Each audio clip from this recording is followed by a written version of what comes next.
Introduction. Uh, Good afternoon, everyone. I'm just going to share my screen.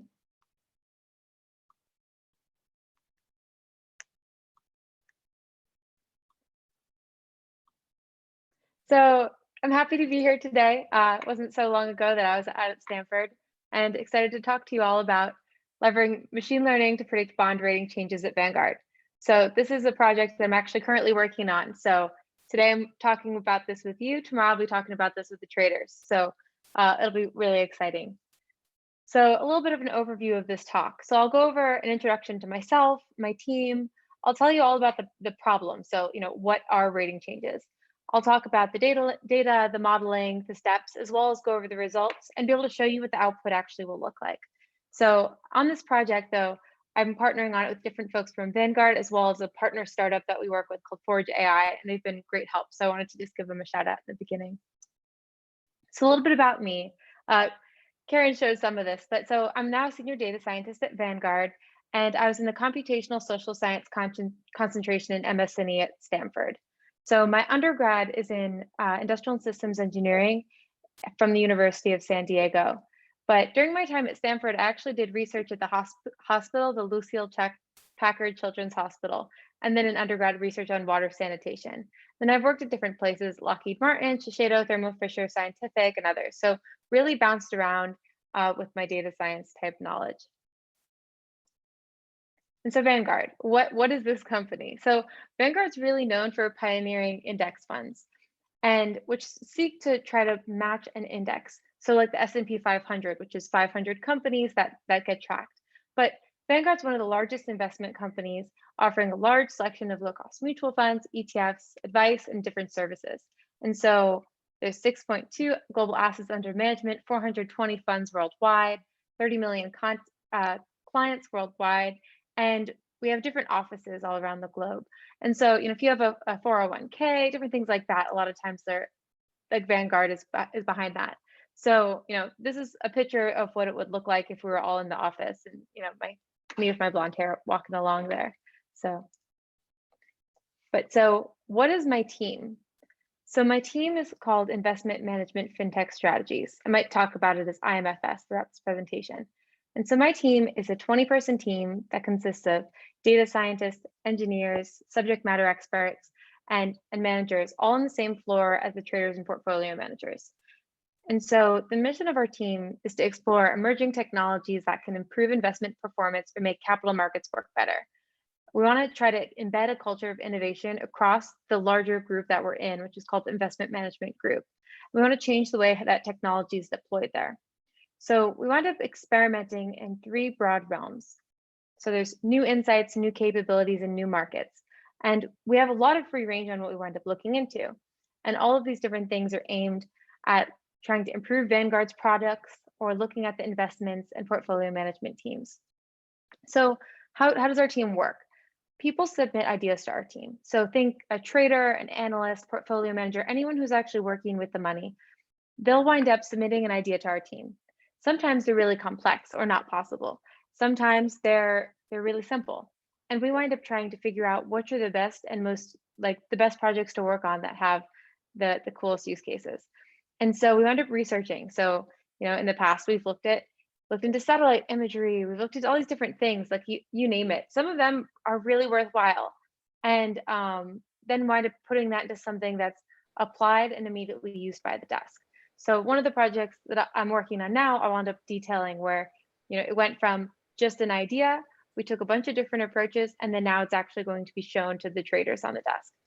And so when we wind up doing these different projects, we don't always know which ones are going to be the ones that win at the end of the day. So it's definitely an experimental approach where we'll start on a path. We'll start with some data set and try to predict something, and it won't be predictable. It just doesn't have the information that we want. And then we'll wind up doing a bunch of different things. Maybe we'll find out we're not even predicting what we wanted to predict, or we're looking to solve the wrong problem. And so we wind up doing this experimental approach that we call North Stars. So the North Star is kind of the grand vision you have in your mind.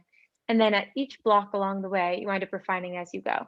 So it's really interesting because when we wind up working on experiments, sometimes we also have we can look into whatever we want. and then wind up coming back like, okay, maybe that wasn't the path, but I learned something cool along the way. So now I'm to dive into the actual problem. So to predict rating changes. So this idea came to my team from a portfolio manager who heads our high yield desk. And he came up to our team and said, I think that we can predict this, but I don't know anything about machine learning or how to solve this. Can you help me figure out what to do? So we went from everything. So starting with the background. So what is a rating agency and what do these do? So companies get rated by rating agencies. The three main ones that we look into are S&P, which is Standard & Poor's, Moody's, and Fitch. And these rating agencies help investors decide how risky it is to invest in a company or bond by providing a gauge of its creditworthiness. So these ratings help investors know how financially stable the company is that issued the bond. Think about if you're buying a bond, you want to make sure you're getting paid back. So that's why it's really important for an investor. And these grades are, a standardized, unobjective grade of that. So each of these rating agencies winds up having their own method for giving their ratings. And it's public knowledge, you can look at it, but a lot of it is, very lengthy and difficult to parse through. And each method is slightly different. So, but what's interesting is the higher grades, like the AAA that you'll see at the top of this picture here, they signify the highest investment grade, and that means that they have a very low risk. And as you get lower to the bottom where it says D, those are defaulted bonds. Those are, ones that you might not get paid back on. So how does this impact Vanguard? Rating agency actions can result in significant market reaction, both upgrades, which an upgrade would be, if I go back to the previous slide, changing from one of those lower ratings to one of the higher ratings, and then a downgrade would be going from one of the higher ones to the lower ones. So both of those are really impactful to funds. And so there are two different types that are really important. So there's something called a fallen angel, which is when a corporation gets downgraded from investment grade to high yield, and a rising star when a corporation gets upgraded from high yield to investment grade. So those two distinctions are really important because some funds can only hold investment grade quality, which is the more strong quality, and some can only hold high yield quality. So when they switch out of those buckets, it's really important to know. And so analysts will do research to determine whether these ratings will increase or decrease. And so they'll try to see that for pricing reasons, to get ahead of the market and things like that. And so they'll help you know when to buy or sell. And so there's something called spread widening that happens with downgrades and tightening with upgrades that you want to try to avoid. But so the main problem that we're trying to solve with this project is that there's too many issuers and too little time. So one of our key challenges at Vanguard is having full research coverage across the entire investable universe. So over the past 10 years, US credit markets have grown exponentially. So now they're 9 trillion across roughly 2,000 issuers. And as they're growing, the amount of data that's growing, as well as the type of data is as well. So when you have a set amount of resources, you have to try to think of different and creative ways to try to make them expand your reach. So this problem is really trying to help with that issue of, how can we expand what we're doing and improve upon it, as well as, find new ways throughout. So the hypothesis of this project is looking at everything we know now, can we predict whether a company's rating will increase, decrease, or stay the same within the next year? So we're working with the trading floor. We want these predictions to be explainable. We want people to be able to trust them and understand them and buy into them. And when we looked into this project, we did a historical analysis of, how often are these rating changes priced into the market? What is important to them? What types of factors? And so history suggests that rating actions are priced in around 6 months in advance. So we kind of arbitrarily chose a year. We figure we want to try to beat the market, and we want to try to make it in a time frame that we would actually trade on. So a year was that point. And so this type of model can be used for many things. So it can be used to identify upgrade and downgrade candidates that are not considered previously. It can help filter down the universe. So with these thousands of companies, if you filter them down to a few that are going to upgrade or downgrade, then it enables analysts and traders to prioritize time on the more impactful credits. The model uses objective data and it reduces bias and also can build support for investment theses. So for example, sometimes a trader might say, I think that this company is going to do great because of this reason. And this model is, another vote in their toolkit if they want to use it. And it also helps expand to non-covered issuers. So, with that set amount of people, you can't cover everything at a company, even of our size. So this type of tool can be used as that filtering tool for the people of what we already cover, as well as give flags for things that we don't cover and expand that universe. So the preliminary results with this are that there's 85% recall and 84% precision with S&P downgrades. I'll get into detail more what those mean, but there's a highly unbalanced classification problem. And the universe is on around 1850 companies from 2014 till now. So large data set with a lot of different data. Now we'll dive into the data and modeling that we used.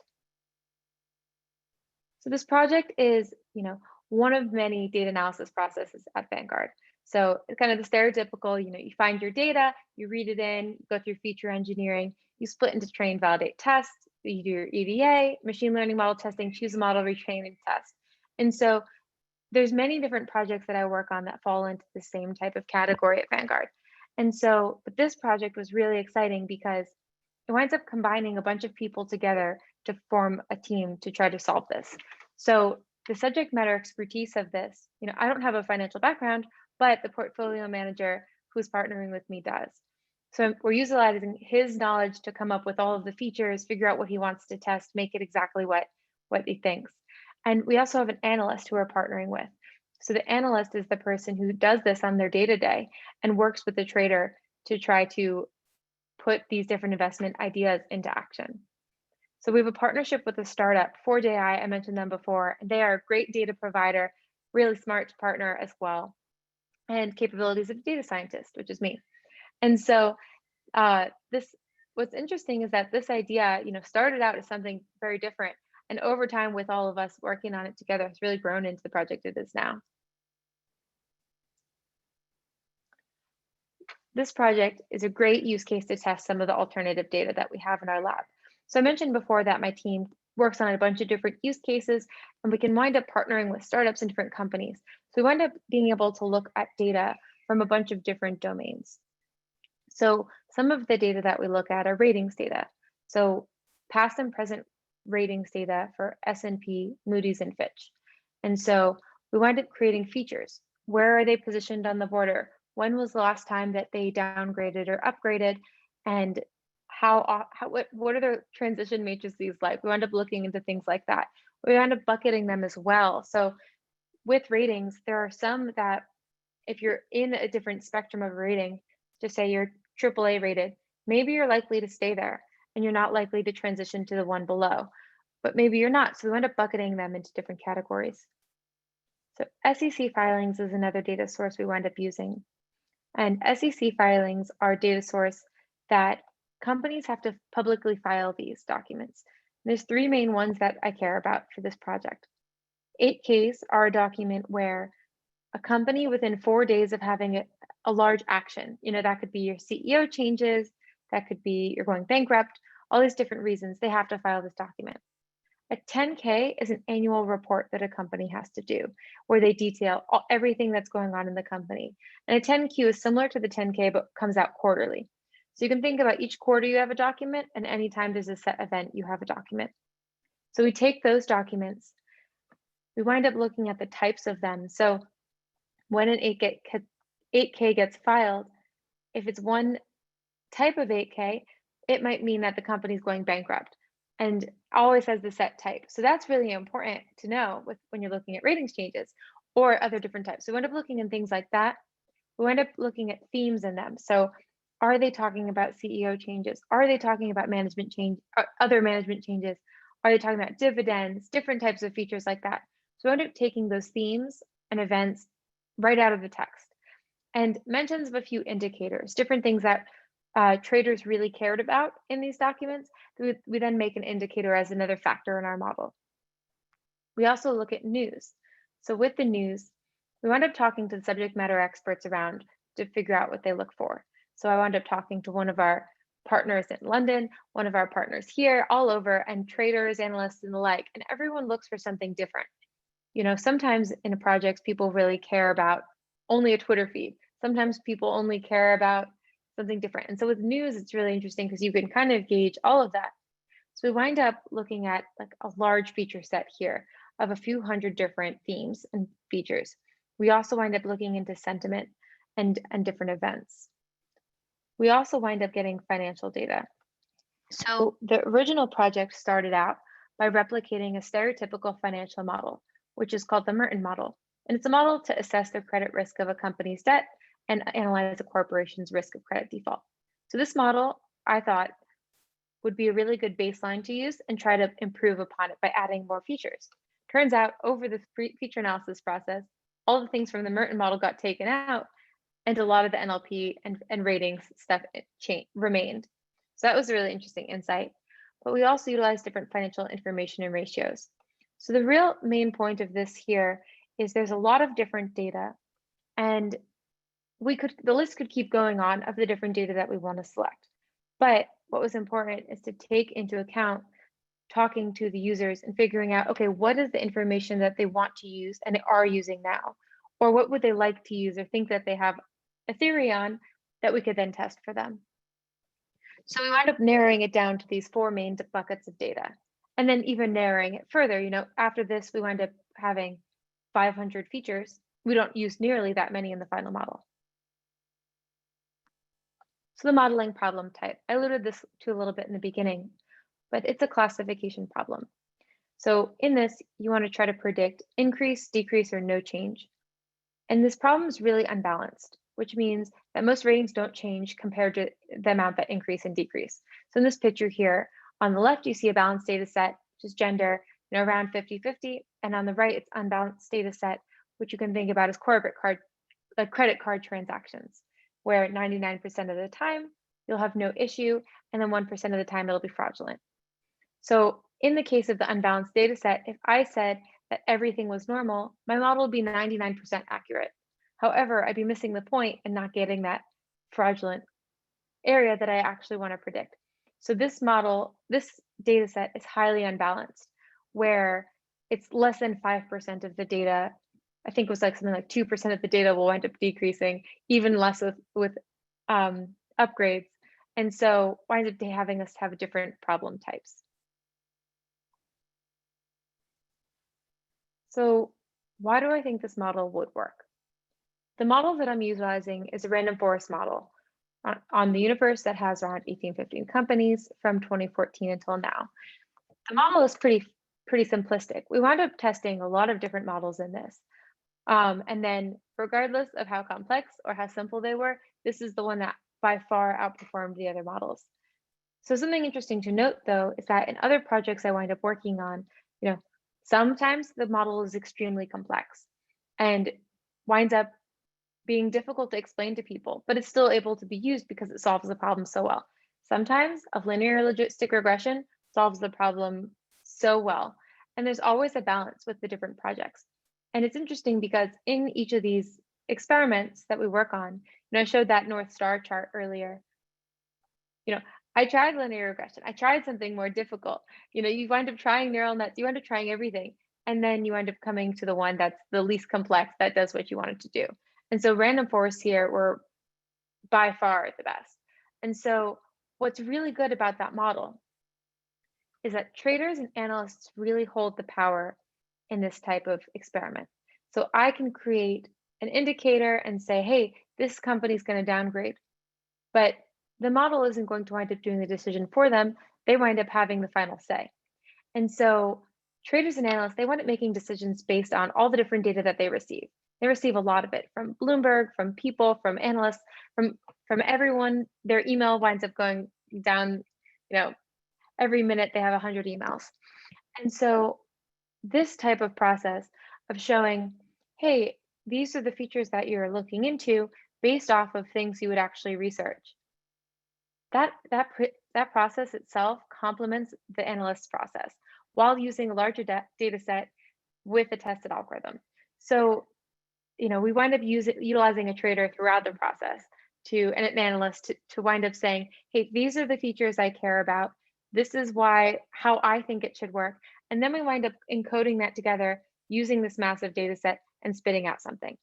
But so something else that's important about the random forest model is another thing is that traders and analysts, portfolio managers all want to see the data. They want to understand what the model is doing and they want to see the results.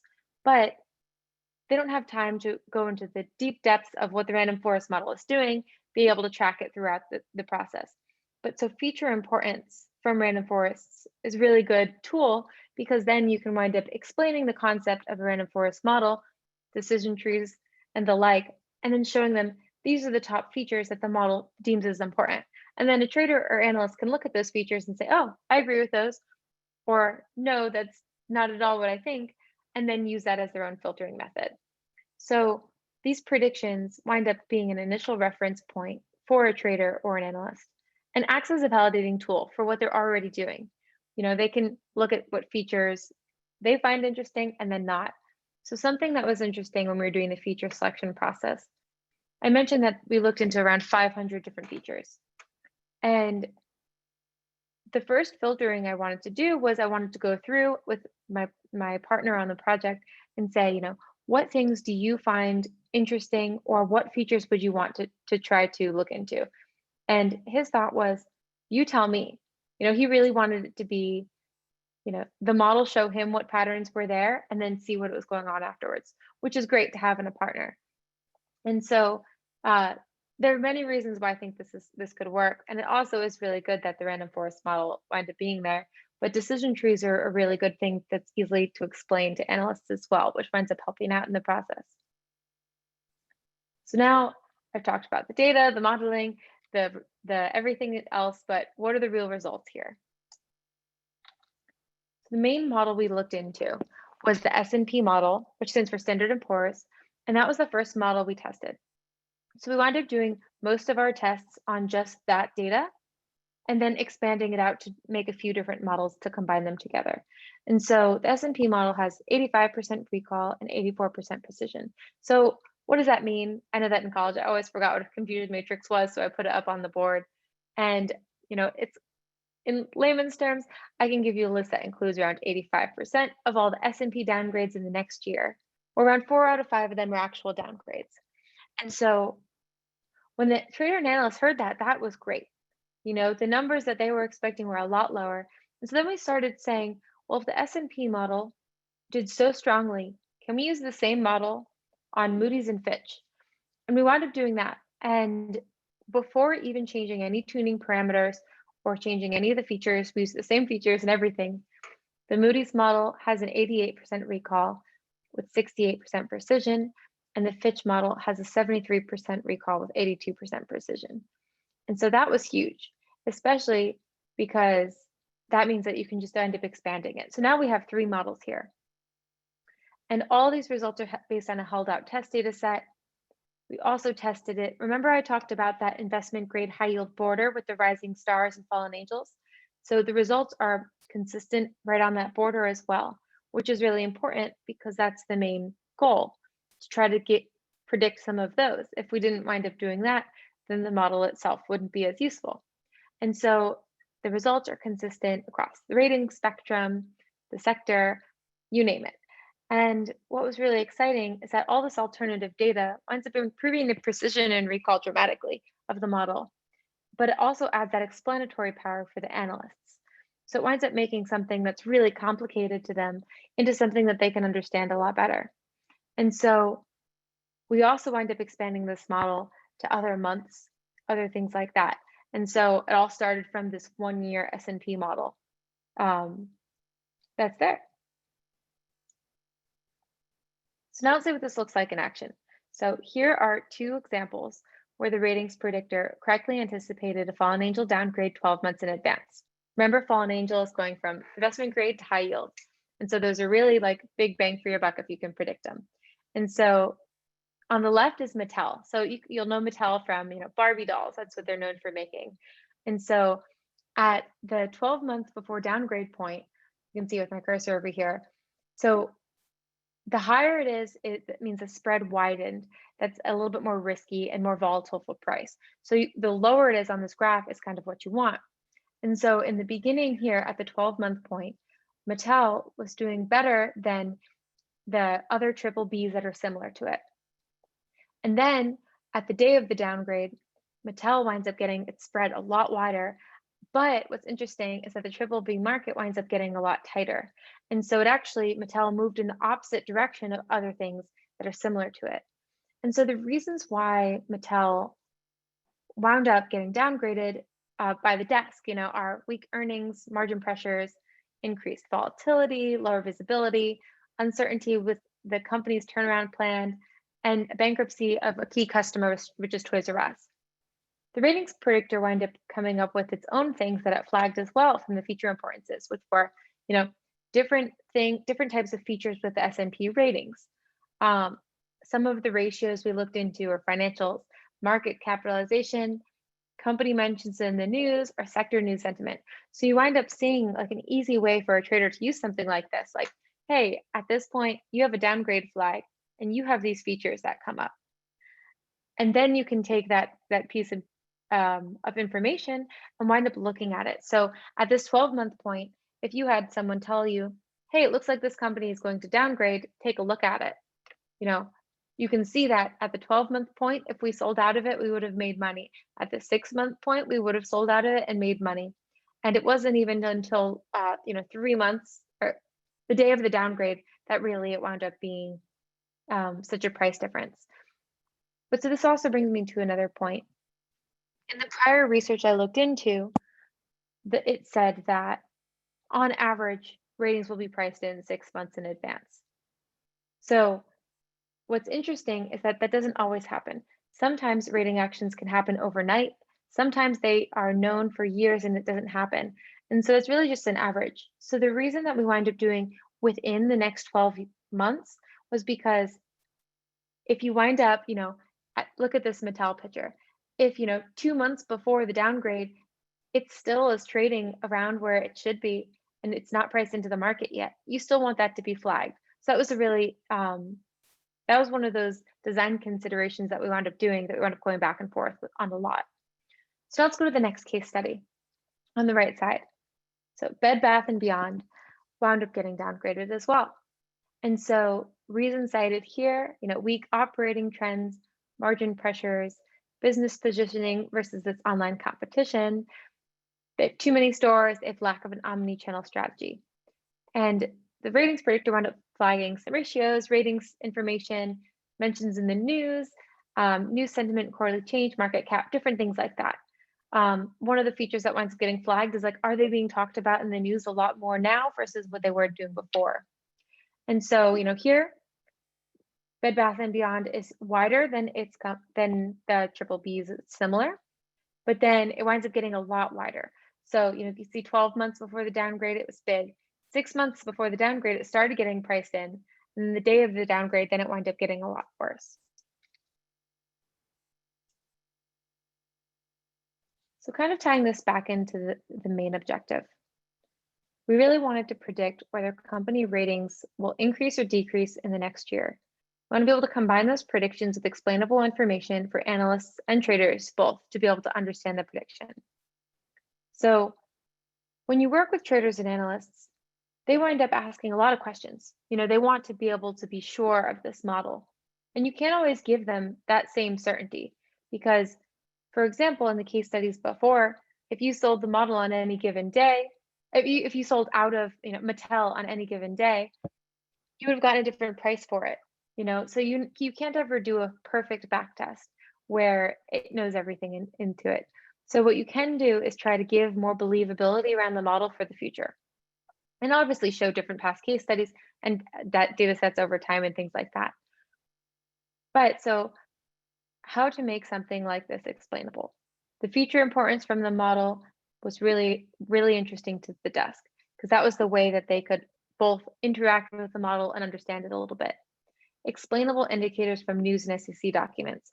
So each one of those, 500 features we wound up testing, that was its own theory in itself. It was looking at our text data, like how can I create something that will give an essence of a theme of management change. We're not just taking the words management change, we're trying to figure out like a general theme around that. And so all those indicators themselves are something that's interesting to test, as well as the existence of themes and events. So that one was a lot larger with of, let's look at everything and pare it down based off of what the model gives. So when we wound up showing the output, so right now this output is getting shown to the desk. It's in an Excel file to start to get them just using it in the current type of process. They can send around easy. And so what it looks like is kind of below on this picture here. So you have an equity ticker, a sector, you have your next year prediction from each of the three models, and some informational features like debt, market cap. You wind up having your top 5 features that are explanatory. And then those themes, we got 500. We can show all 500. We can bold the ones that are important to the model, and we can not show the others. But just to give a gauge off of, I'm already pulling this data, it gives an information for the trader, and as well as for different event information. So right now, the trader can get this in their hands, wind up filtering down for if they only care about the S&P downgrades, if they care about all the downgrades, and things like that. And so, yeah, at the end of the day, it really relies on the traders and analysts to make the decisions. So you want to be able to give them as much information as possible while not overwhelming them, and making it as easy as possible for them to layer on their insights on top of what you already have. So this is a project that I'm currently working on. Tomorrow I'll be presenting this out to other folks at Vanguard. And so really that where it is now is we're gaining feedback and incorporating them on results. So this type of ratings prediction, since it is a year out, it is an early indicator, it's showing how well a company is doing. It can be looked at in a bunch of different fields, and it can also be expanded. It doesn't only have to be ratings that you look at. You can wind up looking at other things. You can wind up testing different time horizons that are both further out as well as closer for the different types of projects you wind up working on. So right now, we're showing it around teaching people the model, which is also really interesting because you get to show people, hey, this is what machine learning actually does. It's not always a black box, and here's what it is, to then be able to get people talking about it too. It's kind of fun when you wind up telling a trader about a random forest model, and then you hear them talking about it to someone else the next day. So we're iterating on the output. So right now, it's an Excel sheet. We're going to wind up making it into, a visual front end that winds up showing them, you want to click the theme of CEO change. You want to see the news article that it's there. You can click through that and go through that process. So iterate and refine on the model. The model has gone through a bunch of iterations, a lot with the features that were chosen. And there's so much more to do. We wind up choosing the same model that we were using for the S&P and using that on Fitch and Moody's. We can wind up making those features different, wind up looking into all of that to make it even better. We wound up doing the process that we did because the results were already great enough to start using it already, which is a good process to be. See, there's a balance with these different things of iterate and refining while also getting it pushed into being used in production without over engineering it. And so testing the different time horizons, I'm going to look into, I already have been looking into 3-month, 6-month, 9-month, and 12-month predictions. We wound up looking into earlier predictions as well, like a 2-year analysis, but the ones that are shorter wind up giving a gauge of, when do we actually think that this will wind up getting downgraded or upgraded as well. And so then eventually this will become into a productionalized, easy to use tool for the desk. And that's a little bit ways out, but luckily we wind up getting them into the process earlier on. And so this is just one example of a project like this at Vanguard. In my time there, I've worked on network analysis projects, clustering methods, NLP methods, stereotypical time series modeling, predictive analytics modeling, you name it. And so what's really interesting about projects like these is that when the desk is the people who wind up choosing my book of business a lot of the time, where they'll submit ideas to us. Sometimes it might say, give me a name entity recognition algorithm because I don't know how to match all these things together. Or I need to know, summarize these different documents for me. Show me sentiment. can you show me, can network analysis solve my problems of supply chain?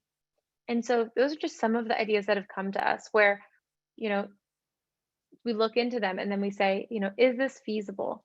Is this something that we wind up looking into? Um, what parts of it are the most interesting? And what do we have the possible data for? As we've grown on my team now is around 4 years old. I've been on there for around 3 years of it. We've grown from a really small shop with a few data sources to now being able to have, millions of articles of news and different things. So you can wind up seeing the different things throughout it. And so it's really exciting. But something that's also really important to note too is throughout the different projects that I work on, sometimes the modeling is really complex, but it is important to choose the least complex model that does what you want it to do for compute reasons, but also for like being able to get more people to help fix it when it goes wrong. Because we're working with trading floor. You want things to be quick. You want people to be able to update them. You want people to be able to break them and try a million different things with it, which is very different than a lot of other places. But it's really exciting because everything you wind up working on, you see end to end. The people giving me feedback are people using it. So that's really exciting. But this project was really great from being able to come up with a use case, fail a bunch of times and figure out exactly what we wanted to test. And then now it's going to the part where it's going to be in production and actually being used. So with that, I know I spoke a little fast, but are there any questions? I'm happy to take any and all of them. Thanks so much, Carly. That was great. And points well taken. Of course, being with ICME, it's all about interdisciplinary work at the core. And it's really interesting to hear about your team of expert from the portfolio side, an analyst, and yourself, and then someone bringing in the data. I did have one question just to kick off in that you mentioned all these different data streams coming in. Can you talk a little bit about the challenges, if any, in just dealing with all that heterogeneous data, cleaning it up, or missing data, or any other challenges that you're facing on that front?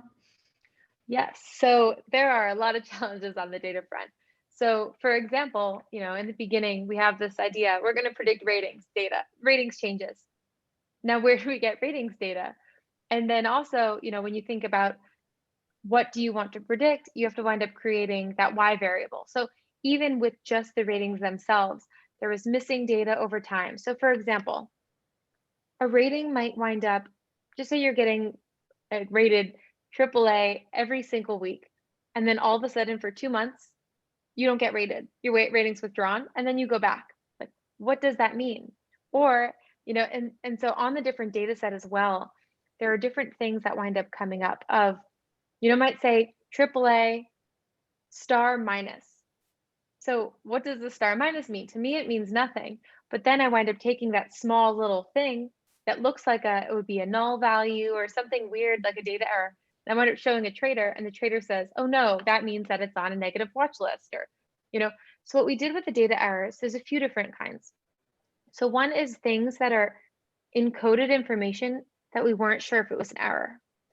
And so those types of things we wound up taking back to the desk and figuring out, okay, how can we encode that into something that's meaningful? There's the missing data, which missing data, you can either wind up imputing a value. So what we did for like the case of ratings was if there was a rating and it wound up getting withdrawn for a few months, just impute the last rating that was already there. Or, if you don't have an indicator for a given point in time, give it some other value. And so there's also, like with a lot of the large missing data we did in the beginning, gradually over time, we've gotten more data. But in the beginning, we wound up doing different models based off of what data do we have. So for example, if we didn't have the text data for a company, we would run a model on just the financials and the ratings data, see how that performed. And then we would wind up doing these separated models of, use anything that you have and train it based off of these different models. So many different data errors to look into, but basically, you can wind up creating features for some of them, or, but we very rarely get rid of data. Well, that's great. Well, there are a lot of questions coming in, and before I read those off, I'll just mention that I hope everyone can join us next week, same time next Monday, and we'll have ICME alum John Carlson. He's an associate professor at USC now. He's spoken at ICME several years ago. He's doing great work around the challenges with drones and delivery in the last mile. Lots of problems there, and using continuous approximation models to try to solve the challenges there. So hope you can join us next week. And then let's see, Marshall is asking about some considerations you had using third-party data science partners versus doing it in-house. Yeah, so that's a great question. There are many considerations with different types of providers. So Forge, one of our data providers, we have a great partnership with them and work on them with a bunch of different projects. And so it's very easy to wind up working with them. Some other data providers, really easy or really difficult. And so internal data as well as external data both have their challenges. You know, internal data, sometimes it's, do I have the credentials to get this data set? You know, there's definitely some data things that I wanted to include on the model that I just don't have access to. And external data, similarly, you know, do I have the budget to buy this data set? So the considerations really are, do you have the budget? Do you have the credentials to actually be able to have this data? And then you combine that together. So in this process, we wound up using a lot of internal data and one external data provider. Usually that'll wind up happening where you'll only focus on one or two external for each of the projects, just to make it so it's not too many, you know? Great. Let's see. So Sakar is asking if you could share your experience getting upper management to be more receptive to adopting new technologies like this. And sometimes I'm sure you've seen they can be a bit more rigid. Yeah, great question. So it's definitely difficult. So when I first joined Vanguard, I was one of the first data scientists in the investment management group. And so I was an experiment, like, you know, hey, can a data scientist work with traders, work with portfolio managers side by side, and can we get experiments to be worthwhile? So in the beginning, especially, you know, if I think about if you were a trader, you have, you know, more than a day's worth of work every day. You know, things are getting thrown at you, and then this data scientist comes along who doesn't know anything about finance and is telling you how to do your job. So it's been definitely a learning process where, you know, slowly I would ask people questions and understand what they were doing. I sat in on a lot of desks and just listened and took notes for a few weeks to figure out what they were doing. And then I slowly started telling them, oh, I can help you do that, or let me teach you what this model is. And so to get upper management's buy-in, it really started out with some of my beginning projects similar to this. I would wind up doing, you know, a presentation where I would talk about every single model from linear regression and so on, and detail what they were and why I chose what I did, and kind of making them as use cases, not even for ones that were necessarily super successful projects, but just to kind of show, hey, this is what machine learning can do. And so gradually when you do that, people start remembering your presentation and they're like, oh, you know, a random forest model was used on this desk, maybe it can be used here. And then slowly, once people like feel like they understand it, then the buy-in comes. So it's definitely a slow process, but the best way, I guess, like my advice to try to do that is always explain everything from the nuts and bolts. Don't ever assume that people will know. You know, for example, linear regression even, you should explain what that is when you're doing your presentation, just to get everyone in the room on the same page. And hope that they do that the same way with financial information. You know, there's basics that I don't always know that I wish that they start at that point. And if you go from the basics and build up and explain everything that you're doing, even the most complicated models can be understood by analysts and traders because they'll at least understand your thought process going through.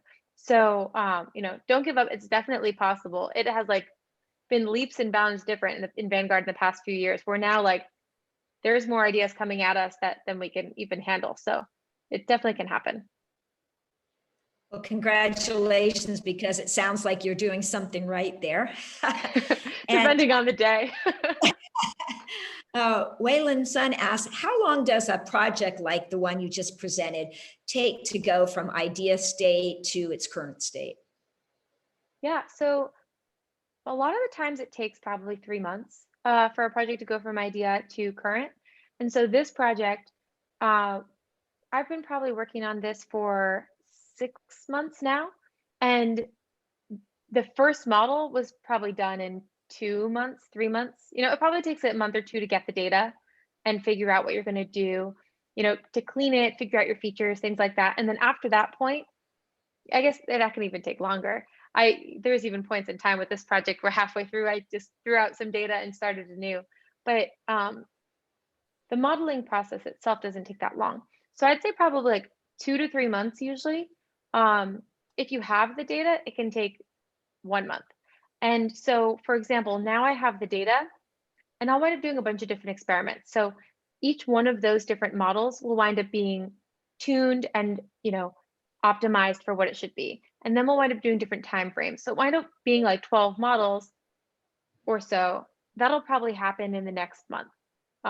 So the ramp up time winds up coming up a lot once you have your data all formatted. Great. Here's another question. How do you take care of imbalanced data in your training set? Yeah, so I tried a bunch of different ways. So like in the process of me looking into it, you can oversample.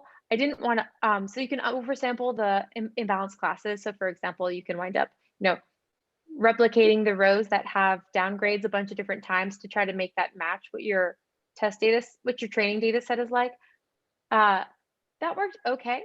I definitely didn't want to undersample, which is another method, which is where you take away data because I didn't want to throw away any data. But what actually happened to be the best with this particular algorithm is random forest. You can give it a weight balance where you can try to have it predict like a certain amount of weights. And so that wound up being really helpful for this wind up iteration of the model. But I would recommend all of them. There's a bunch of other methods as well. Great. I think that's all of the questions that are coming through on the chat. Anybody else have any last questions they want to add?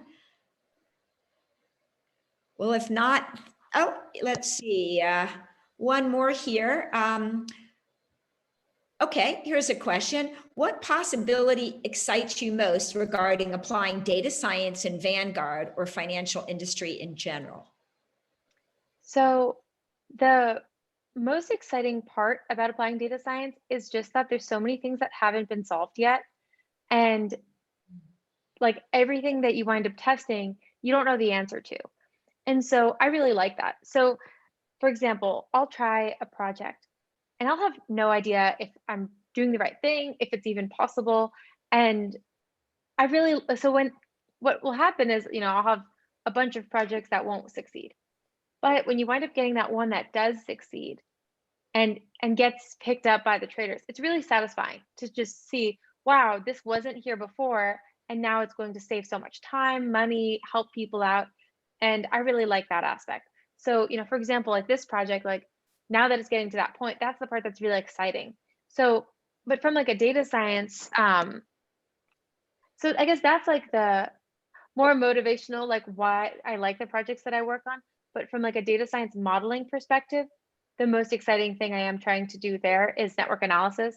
We have all of this different text data, and you can wind up making connections between companies and trying to predict different things. So like one of the projects I worked on was like, you can create a network of companies mentioning COVID and then see, what is the dispersion of, American Airlines talked about it first, then it goes to United, then it goes to all these different companies and who's not talking about it, who should be. And so different events like that. So I think network analysis is something that's going to be big in the future. So from like a data science perspective, that's what I'm most excited about.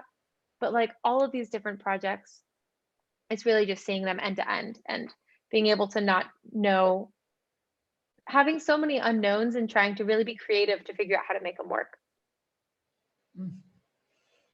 It sounds really exciting, and good luck with your presentation tomorrow. I hope that goes well.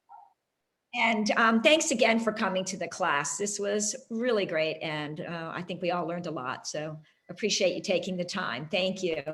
Yeah, thanks for having me. Enjoy your quarter. Stay in school forever. It was great. We'll talk soon. Okay, bye everyone.